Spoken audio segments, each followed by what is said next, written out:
Hello everyone, I welcome you to this session of geography. Today we have a very interesting topic to discuss, and that is about the landform development. Although it pertains to some sort of technical words or technical concepts, but I'm sure you all would be subscribing to my idea of learning things via simple manner. Now, have you ever wondered that the place on which today we are residing, was it the same as civilization would have started, or is the same when the human beings would have set up on this earth? Not at all. There were drastic transformation that is going to take place on this earth. The whole crustal landscape that we see today was different when all the things started. But today we see a very different picture of it. Our life is not that much to have just a witness of what is going on in this earth and what might happen in the future.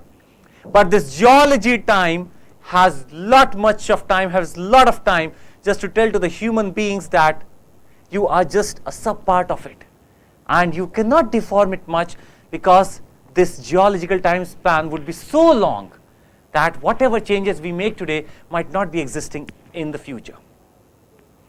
W.M. Davis is what we are going to talk about in the series of landform development. Please understand, this is not only important to understand with the point of view of examination, but also to understand what was there in some time period. Also, what is the future that has to come to that place. This we have to understand, because when we do some planning, when we apply this geomorphology, we must understand that what is the process that might have finished in this area, in this landform or landscape. What are the processes that are still remaining, and hence how should we be prepared? If these are the things that we keep in mind, landform development would be a very interesting one. And I must tell you, planning of an area would start with this landform development, landform understanding. If we understand what sort of landform it is it in which stage, I suppose we are heading towards a good planning. Let's begin with. Today's session would have an ambit of W.M. Davis. Yes, William Morris Davis could be rather regarded as the father of geomorphology. And he was the one who would set in the cycle of that the geographers would come in and would just give its ideas, but he was the one who would step in this process of how the landform is to be developed. And he gave some of the concepts, he gave some interesting concepts, which if you understand would really amaze you that how this landform is actually being made. Although yes, open to criticism, because it was so simple that it is open to criticism, but if you understand, he gave a function. He said that landform development is a function of, it's a function of stage, process, structure. It's a function of stage, process, structure, where stage will have to mean the time span.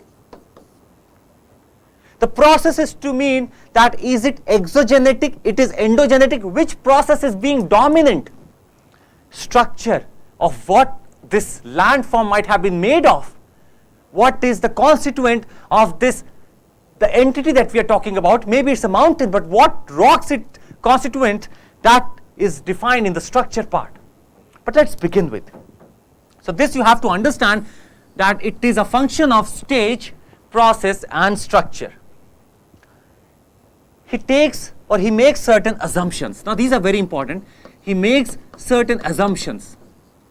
Number one assumption was, he said that landforms develop through interactions between two forces.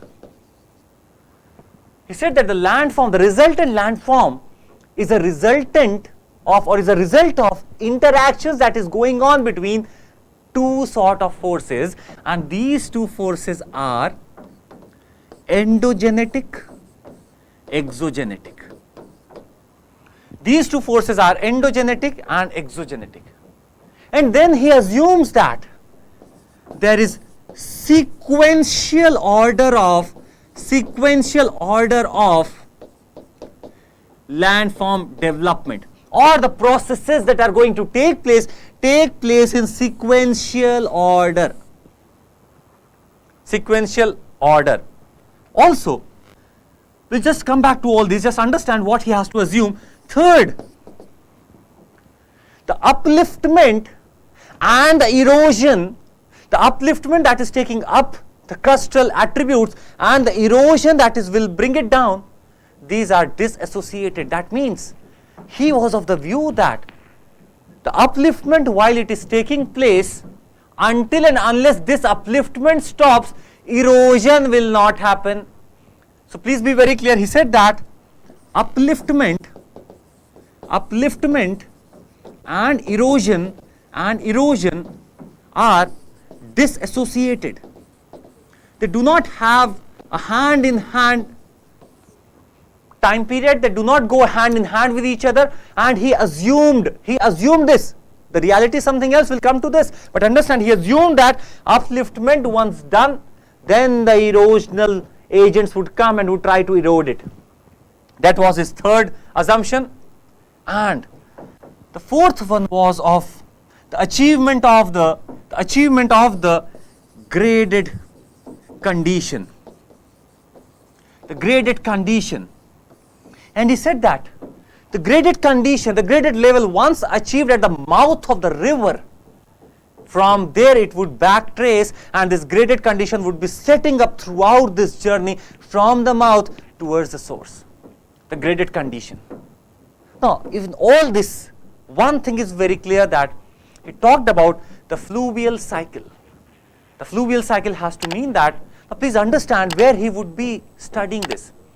The areas which will have good amount of rainfall, which would have rivers associated with it, and there are upliftment processes that are active.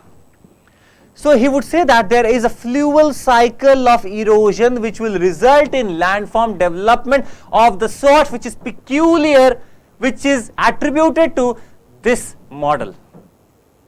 And hence, he, after these assumptions, if you just have to see that, he said that number first is that there is an interaction of forces that have to work, that is endogenetic and exogenetic forces. While they have an interaction would only happen while one stops, the second begins. Because of this resultant interaction, there is a formation of landform. Second, sequential order. That means once a process stops, then only the second process will begin. This was the second assumption by him. Third is upliftment and erosion are disassociated. That means again, you will have to stop. Upliftment is happening, no erosion is happening at this time. It is his assumption. And then erosion will only start when the upliftment has ceased. Also, the graded condition of the river, when it exists at the mouth, would be back traced towards the source. After all this, he said that the three links or three units of the function, as I have given you, that is your process, structure, and stage or time. Process, he could have said, or he attributed this unit of process to the exogenetic and to the endogenetic. The interaction of the forces that he assumed are working for bringing the crust upside or upliftment and the erosion. Also, structure. The composition will have to mean a lot, because not every one of us are same.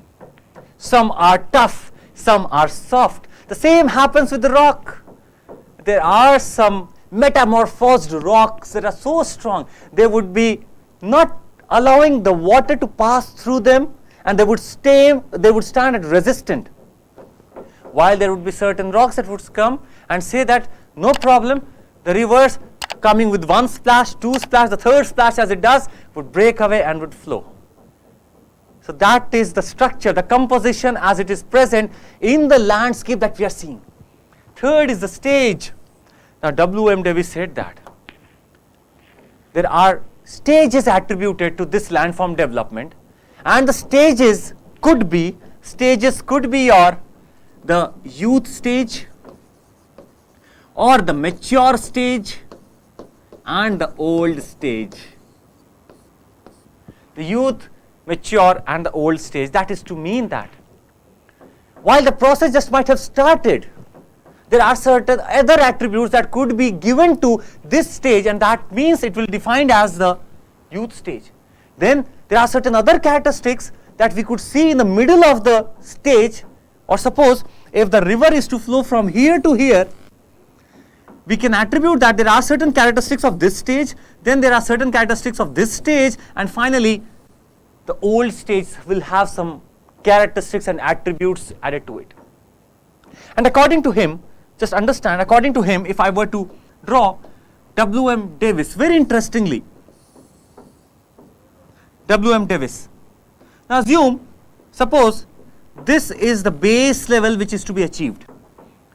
The final achievement, the final time or the final allotment of the place or the final resultant of the place is this base level. And he said that. Now, since we have already run with the assumptions, we can understand what he has to say. He says that the upliftment takes place very nicely. Until this is taking place, we cannot talk about any sort of erosion. So, let the upliftment happen first. So, that means if I were just to mark here and I were to say that it is only upliftment that is happening here, that means that it is the pre-start stage. It is the pre-youth stage, because the stages are going to continue from here. Before that, what was there? He said only upliftment will take place. Only upliftment, no sort of erosion would happen. And just understand, what is this I am marking is, this is the height of the uplifted part. If I say this is the mountain and this is the valley floor, so this height I am representing by pink, while I am representing the height or the altitude of the valley floor via my white. So this is the height of the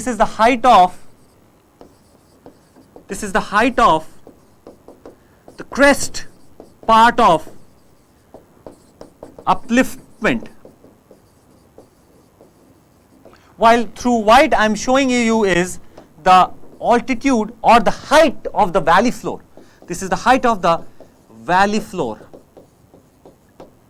Now do not get confused here. It often happens that people get confused here. So let's see now. We have a valley floor. The base level is here. We have a valley floor, and then there is an upliftment that has happened. So not everywhere the mountains would come up. Please be very clear. There are situations, there are movements that are happening within the crust or under this earth surface, the interior of the earth. Because of this, there are certain movements that are happening. Not everywhere you will have mountains. So what we see is somewhere we have this upliftment part, while the valley, by valley I mean that the river might be flowing in that area, that will be making some valley.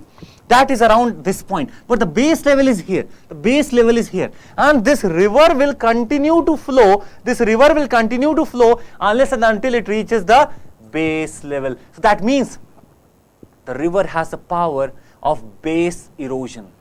It will try to bring everything in its path to at a level that is called as the base level. So what will happen? Let's see what is happening in the youth part or the youth stage.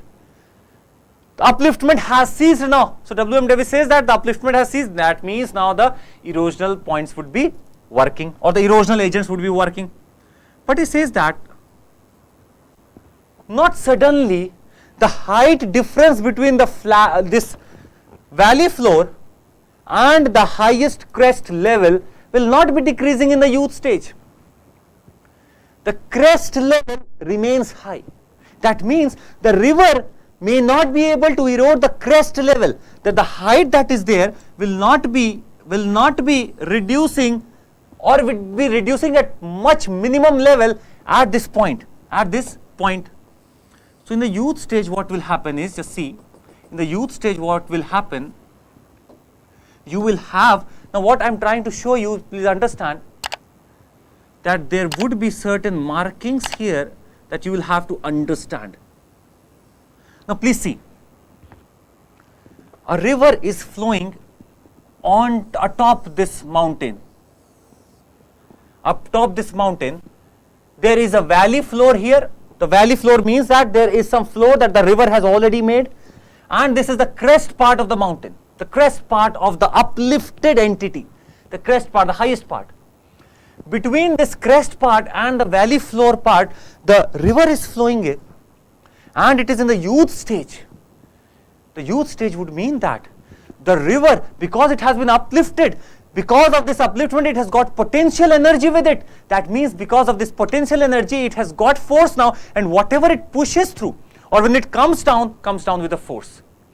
Because of this upliftment, some potential energy it has been given or imparted. So that means while it will now come down, it will try to erode. It will try to erode. And as soon or as it starts eroding, there would be certain characteristics that would come up. So understand, if this is my mountain, and the Ever river starts eroding it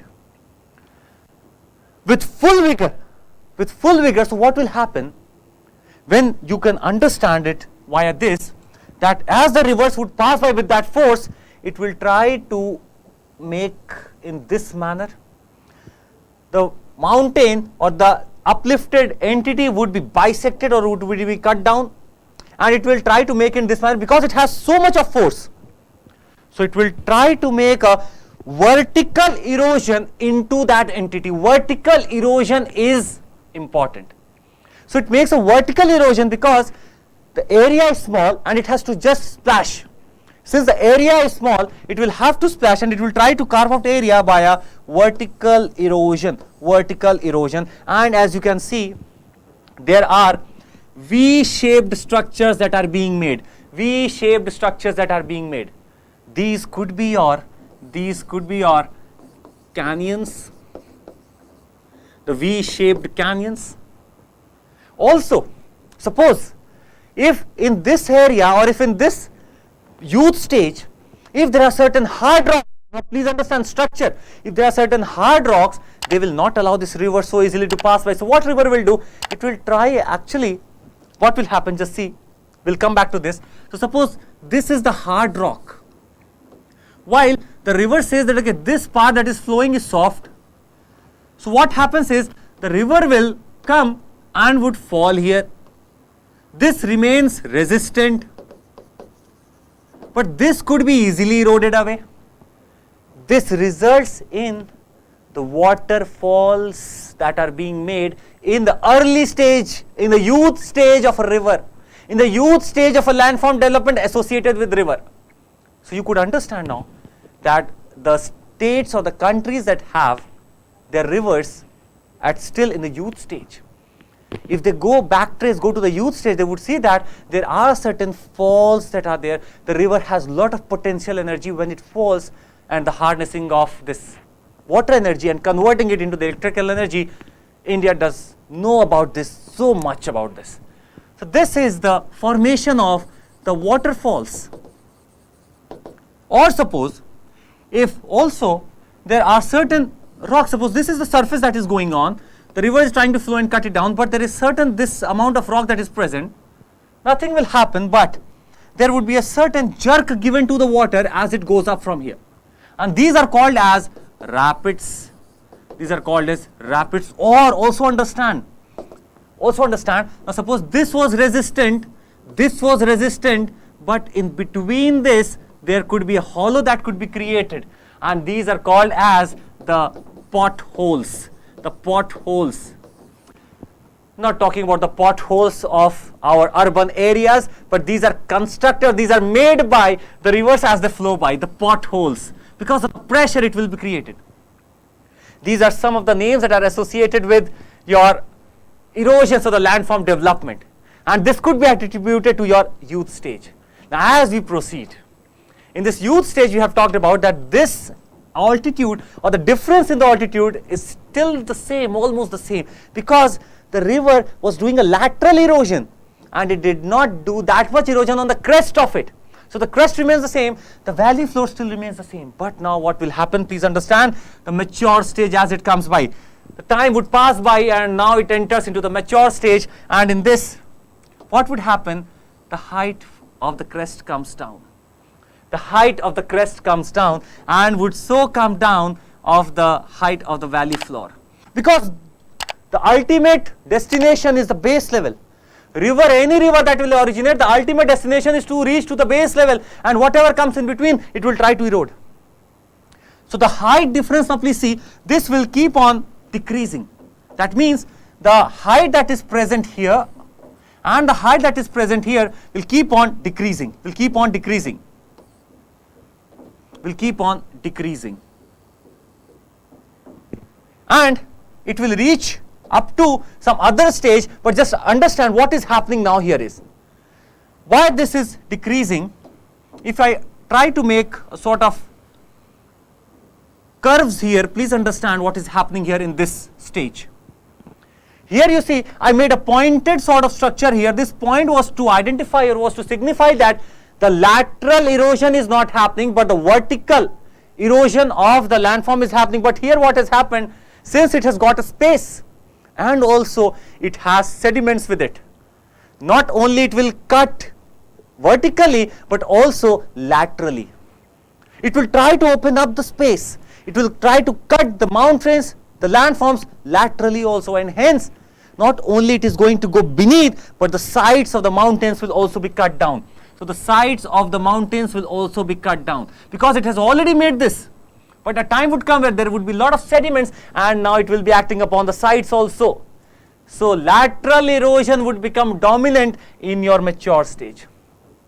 Lateral erosion becomes dominant in the mature stage and reaching up to the level now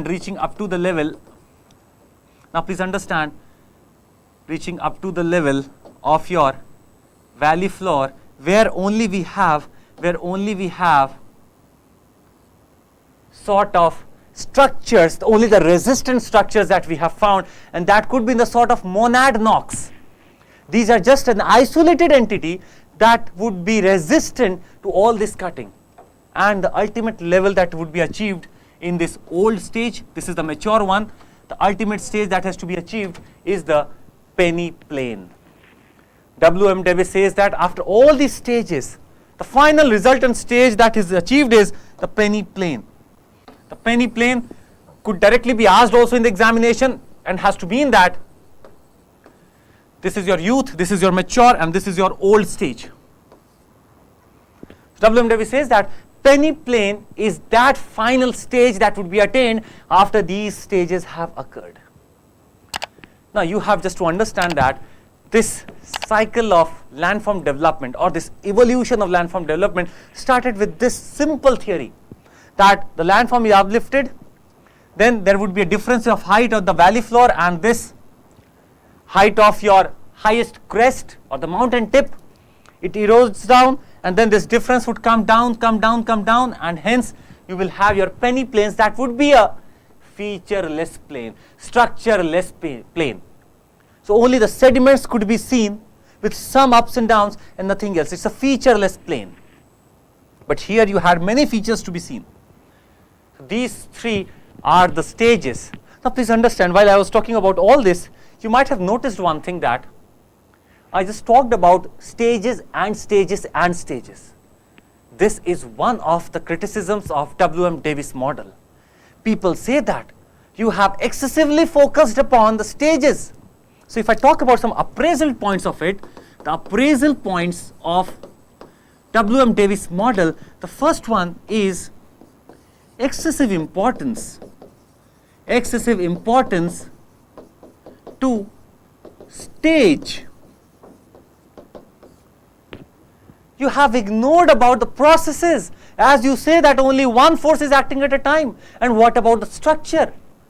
You have just given few ambits about that. Yes, there could be a waterfall that is being made and other sort of entities that you have given, but what about the structure of it? What about the structure all over the world? How it would happen? Secondly, one thing was very sure after we had many models coming up, that it is not only that one cycle takes place. He says that peneplain is the ultimate stage that has achieved, and after this no sort of cycle is going to take place on this. And this has been proved wrong by many geographers who say that no, there is a concept of dual cycle, even triple cycles happening on the same landform, because we never know what has happened in the geological past, and we cannot narrow our only thinking that only one cycle might have done or one cycle might have passed. That means there are many cycles that could have happened. There is a concept of rejuvenation. Rejuvenation. That would mean that maybe this old stage, mature stage and the youth stage, these might be seen in this manner, but there were times when this again, the old stage would again enter into a new stage that could be a youth one, then mature and the old. Again the base level would be changing. So these all things were ignored by W.M. Davis. Also people said that, what about the pre-youth stage? What about the pre-youth stage?